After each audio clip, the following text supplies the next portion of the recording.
Om Sairam to all the Sai devotees.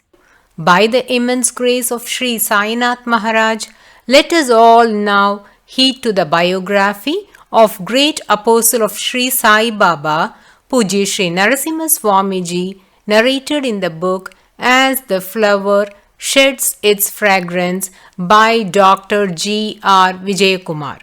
Chapter 15. The Only Aim. Narasimha Swamiji attained self-realization on 29th August 1936 and in right earnest set out to distribute the benefits of Sai treasure that he obtained from Sai Baba. Shuddhananda Bharati Swamiji was a contemporary of Narasimha Swamiji and also his companion first at the Ramanashram in Tiruvannamalai and later at the Upasani Baba Ashram in Sakori. On watching Narasimha Swamiji's peaceful and glowing face, Shuddhananda Bharati Swamiji went into a dilemma. Shuddhananda Bharati Swamiji was staying with Sai Baba for some time at Shirdi. He was an inmate of Upasani Baba's ashram at Sakori. He also stayed for some time at the Ramakrishna Mutt at Calcutta with direct disciples of Ramakrishna and Swami Vivekananda. He made pilgrimages to Badri, Kedar, Rishikesh, Haridwar, Kashi, etc. He was well versed not only in Ramayana, Mahabharata and Bhagavatam but also in Quran and Bible. He was in spiritual quest much earlier than Narasimha Swamiji. In spite of all these prerequisites and other qualifications, he had a wandering mind and did not have the stillness of mind. He was far from the goal of self-realization. Intimate contact with realized souls like Sai Baba, Ramana, Upasani Maharaj had not brought him peace of mind. He made a submission to Upasani Maharaj about his disappointment. He expressed his happiness at Narasimha Swamiji's realization through Sai Baba's grace. Upasani listened to him patiently and told him he would answer the question later in the same night. Incidentally, he invited Shuddhananda Bharati Swamiji to attend a dinner at Upasani Baba's ashram that night. Elaborate arrangements were made for the dinner. Many dishes, sweets and savories were prepared. At the right time, Shuddhananda Bharati Swamiji arrived at Upasani Baba's ashram. He was the only guest and was honorably well received. He was served several varieties of food items. Upasani Maharaj did not join him for dinner but made him eat different sweets and food items. Pleased by the generosity of the host, Shuddhananda Bharati Swamiji ate to his heart's content and in fact over and above what his stomach could take in. At the end of the dinner, it was even difficult for him to get up. Virtually, he had to be lifted and carried to the restroom. It was a restless night for Shuddhananda Bharati Swamiji. He developed a severe pain in his abdomen.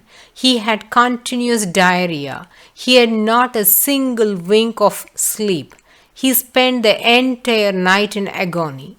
As the next morning dawned, he was vexed with life. In the morning, Upasani Maharaj inquired Shuddhananda Bharati Swamiji as to whether he had restful sleep.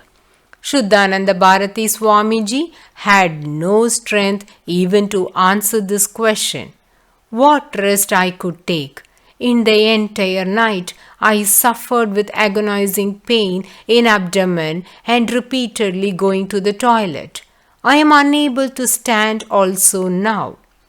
Shuddhananda Bharati complained to Upasani Maharaj that he is yet to get a reply for his question as to why he has not got realization in spite of his scholarship and intimate contact with great saints. Upasani Maharaj laughed over it and answered him, "Your present condition answers your query. You have sufficient scholarship and wisdom, but you do not have the one-pointed goal. You are only accumulating knowledge, but you don't know what exactly you want to achieve by these pursuits. Yours is more a diary of knowledge. Hence, you are yet to get realization." Narasimha Swamiji's one and only goal was to secure a Sadguru who could guide him to self-realization. All his efforts were in this one-pointed direction. After 11 years of Herculean efforts for his one-pointed goal, Sai Baba blessed him with self-realization. This revelation of Upasani Maharaj about Narasimha Swamiji's efforts in quest of a Sadguru is a beacon light for all Sai devotees. With a repulsive leper. After realizing Sai Baba, Narasimha Swamiji had another thrilling experience at Sakori. One day, maybe in the month of November or December 1936, Upasani Maharaj held an open feast. There were many invitees, including Swami Ram Baba, who lived in the company of Sai Baba for a long time. As the feast was about to end, an old man suffering from leprosy came along. The leper had a frightening appearance. He had only one eye. Blood and pus were oozing from his disfigured lips, nose, and eyes. He had open ulcers all over his body. As if this were not enough, an awful stench also emanated from his body.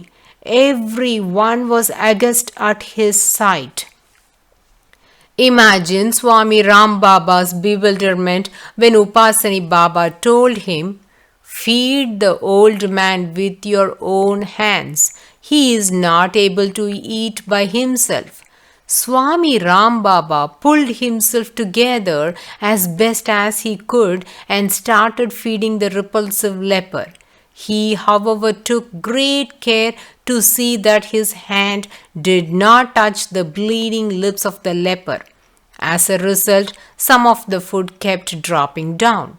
After the leper had eaten and walked away, Upasani Maharaj said to Swami Ram Baba, "Pick up the food from the plate and eat it." To eat the food that had been contaminated by the bleeding lips of the leper seemed impossible to Swami Ram Baba. Despite a desperate effort, he could eat only one morsel. At this, Upasani Maharaj looked at Narasimha Swamiji. Without any hesitation, Narasimha Swamiji took the plate from Swami Ram Baba and ate up all the remnants without the least hesitation. As everybody looked on in amazement, Upasani told the assembled devotees, "Did you see how swiftly the old man walked away? Is it possible for one so terribly afflicted by open sores and leprosy to walk like that? Do you know who came here in the garb of a repulsive leper? It was none other than Shirdi Sai Baba himself. Only Narasimha Swamiji, who sees Sai Baba in everybody, could identify him." Narasimha Swamiji realized with great joy that Lord Sainath himself had come to instruct him not to attach importance to the external superficialities of existence, but to realize that Lord Sainath and Lord Sainath alone pervades everything and every being. This incident has played a very significant part in shaping Narasimha Swamiji's outlook and approach to life, placing him on a firm spiritual foundation. The invisible hand of Lord Sainath was guiding him in every moment of his life, and Narasimha Swamiji's surrender to Sai Baba was total.